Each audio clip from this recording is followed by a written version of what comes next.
Pattern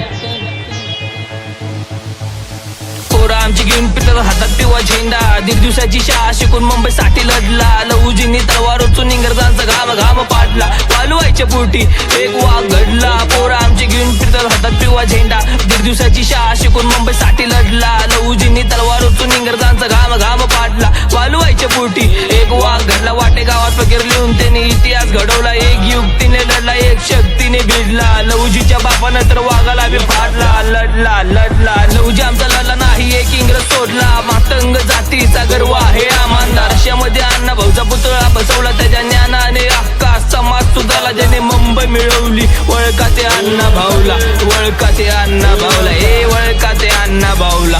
आमच pattern फक्त पिवळा. जय अण्णा जय लहू.